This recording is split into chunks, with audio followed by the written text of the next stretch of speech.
Hi everyone. So this is America number 6, and I've had a lot of fun roasting this, but I think I've come to the end of my road on this America roasting. Like I had mentioned with the Nick Spencer, at some point this stuff is actually just making me legitimately angry. Just to reiterate, America is a book that exists solely to virtue signal that the character is Hispanic and gay. They went and they found an author, Gabby Rivera, who had written one YA novel that no one heard of, but the author is Hispanic and gay, and with no interest in comics, no experience of reading them, and no actual talent, they handed her a #1 series when there are literally hundreds of barely or unemployed qualified people. So we start off and there's a concert. The emphasis is on America's butt, and it's a fat butt. Now usually this would be kind of cool, but this is just really effing annoying. This is a book, it's a Marvel book, it's not some freaking indie book. And so all of the SJW heroes are at a concert together, and they're all just adoring Kate Bishop and America. So I've already covered this stuff. Like I said, I'm getting kind of antsy at this stuff. I'm really getting angry. These people are literally destroying Marvel. Marvel is a part of American culture. The superhero is an American cultural creation and tradition, and we've got a bunch of freak shows. I'm blanking on this channel I just subscribed to. I think it's like World's Greatest Bullshitters or something like that. And they were doing a video on Secret Empire number 10, and they made a great point. They said, we're in a culture war right now. And it's not actually left versus right. It's actually extremists versus moderates. And I was like, I would have Papa blessed with both hands to the air if I wasn't driving a car when I heard it. That's really what it is. These are extremist weirdos taking over something that has traditionally been mainstream, middle America, working class and middle class, hobby and occupation, and they've given it to freak shows, essentially. So we get books like this, A Book for No One. I think this book is selling like 5,000 or something on issue 5, even though it's way below. The funny thing is that Marvel has become so obsessed with politics and virtue signaling and agenda that they are now having books that are getting close to not meeting the diamond threshold. The diamond threshold is a minimum amount of orders for Diamond to actually fulfill the book and distribute it to stores. So when you got a book, you send it to Diamond and they say, okay, cool, we're going to put this in stores. We're going to get this percentage. It's going to go out in this day. You need to have, we need to know, get the books to our distribution center, and then we'll get them out to all the stores. But they have a threshold because, they can't make a money. Just doing all the paperwork is not worth it if there's like orders for like 300 books. So the threshold, last time I checked, was 5,000. And we now have Marvel, the supposedly #1, company in the industry, and the supposedly most famous company in the whole world, and they're putting out absolute trash like America. It's trash made by trash. These are trash people. These are people who are only hired because of surface traits and politics, and they turn out a book that nobody reads. And we're going to see that that so few people read this, that they ended up putting a troll letter from 4chan into their... I'm not even going to review this piece of shit. Sorry, I don't curse much, but this is what it is. Hey, look, it's arcade. Remember how I brought up how SJW books always have arcade? Because arcade always pops up in those free, cereal box giveaway or free comic book that comes with a video game. So they know arcade. So even though arcade was, trying to, I don't know, there's no continuity. Oh, and then, this guy from the Wrecking Crew who's in Black Panther right now, no continuity. It's just tee-hee, giggle. I think I saw him on a cartoon when I was at my cousin's house one time, And yeah, Gabby Rivera cannot name these characters. In the script, she said a group of Marvel supervillains. And if you asked her who this was, she'd probably say Catwoman. She would not know this. She would probably say Bug Girl. She would probably call this guy Green Goblin. She would have absolutely no idea who this is. She would call this guy like Power Thunder or something ridiculous. So anyway, we flash back to the idiot story. So this whole long subplot of all these people trying to get America for 5 issues was just to have her fight in like an underground fight club that supervillains like to go to. That's it. That was it. A plot that's been done a freaking million times. That was it. And they've got like helicopters. They're doing like these really advanced, like, you know, giant tactical missions to go kidnap her. And then they have her fight a human, which is stupid because she's superhumanly strong. So then we get to see her.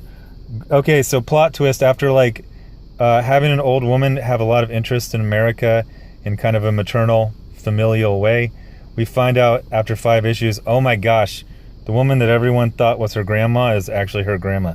So then we get a really cool shot of a flabby 7-year-old woman showing off her freaking bingo wings next to an asexual with breast pecs. And the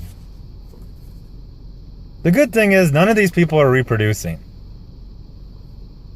The bad news is that they're all going to be with us for a couple more decades. And they are not going to let go of Marvel. People have been saying, you know, Axel Alonso is going to have to be dragged out of there. And I think eventually 1 or 2 key positions will be replaced. But the infection is too strong. The whole milkshake crew are unqualified SJWs. We're going to be seeing trash like this for years and years. So then we get a horrible, oh my gosh, they kidnapped and they're doing this like kind of like Sesame Street thing where like every sentence has one Spanish word in it. Freaking idiotic. So then, oh my gosh, they're in a boxing match. The girls that were lovers that never knew each other and hadn't seen each other for 10 years, but it was this big unrequited love, and then she trapped her, and then she's like, I don't need to escape. I'm a brick house, baby. Now where are they keeping Dawn V? So then, look at this. Look at this monstrosity. These people are freak shows making these comics. This is how you draw a woman now. This is how you get a job at Marvel. You draw a woman. It's not like just that she looks like she's trans. It looks like she's transitioned like 4 times. She went from a man to a woman to a man to a man to a woman, and now like none of the doctors know what they're doing. They're like, we don't know what we're taking off. We don't know what we're putting on. We don't know what to inject you with. We don't know what to file down. Did you just go out there? You'll just have like a man's body, but breasts, but they're flat like pancakes, and you'll jump for no reason when you're in a hallway to shoot, and then you'll make this like really awesome 30-year-old pop culture reference. This is for sabotaging my and America's first road trip ever, and because nobody puts Chavez in a corner. Yeah, that's right. Dirty Dancing, 1988. What is she, like, supposed to be like 18? 18-year-olds making freaking Dirty Dancing pop culture references from movies that came out 20 years before they were born. So then we get the America can do anything. Excuse you, creep. It'll take more than that to knock me out, chicos. The funny thing is that, like, she's such a horrible person. Every time she gets punched, it's like, you feel like you kind of, like, won something in a raffle. Like, yeah! And she got punched so hard, her boobs fell off. And then, oh no, they're gonna come in. Oh, here comes her overweight grandma tita, or whatever random Spanish word they're gonna put in every sentence. So then she's like, again, this is not Girls Who Are Friends. This is lesbian propaganda. Like, just straight up and down. That's what it is. So, Are any women in SJW comics ever interested in men? Ever? I cannot remember one even unrequited crush from any woman. Riri's not interested in any guys. What was the book I had? I had like 5 women. None of them talked about, and they were like, oh, no, none of the 15-year-old girls in Unstoppable Wasp were crushing on anyone. Oh, so we see the same characters again. Gabby Rivera cannot name this character to save her life. She can't name any of these. So then it's like, again, this is absolutely horrid sub-indie style art. And we're constantly reminded, even in a busy, like overly busy plot, that America is an idiot and a horrible person. Lady, I'm glad you're here right now. The lady rescued you. That's usually say something more than I'm glad you're here right now. And apparently Kate's got your back. But I told you to stop interfering. When this is over, you and me are done. Understood? So yeah, the old lady just saved her life, and she's like endlessly hostile to her. Anyway, America's an idiot.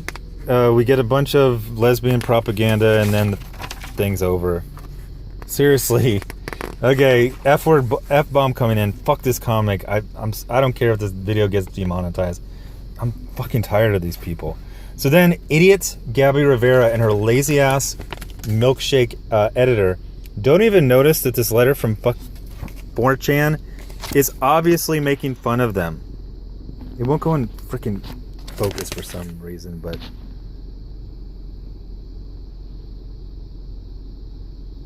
so I'm just gonna read the damn thing. So they do the thing that everyone else does, where they give these completely generic compliments that say it's the best thing ever, even though it's obvious that they didn't read it. None of these letters mention any plot points, a single piece of dialogue, anything that happened in any of the books. They just like that she's brown and gay. So he does all these generic compliments, and then he goes, it will be my recommendation to the comic book reading club I am part of. Many of the members are fans of The Room, and I'm sure they will go for it. Hopefully your comics get the love and respect they deserve. So The Room is considered the worst movie ever. He's basically saying this is the worst comic ever, and idiot Gabby Rivera doesn't even get the freaking reference. She says, yes, high fives and hugs to everyone in your comic book reading club. There is no club, idiot. They're making fun of you. Best and biggest hugs for you, of course. Why do SJWs all talk to each other like they're all 5 years old? If you're a hugger, it's totally cool to not be. And I totally get the feeling of being swept away by a story, poem, any creative work. It's the best, and I'm so hyped that you experience that joy reading America. Fuck you, Gabby Rivera, you fucking goddamn purse puppy. Yeah, there's going to be a freaking college named after someone who's still alive with a hologram statue. Stupid. Fuck these people.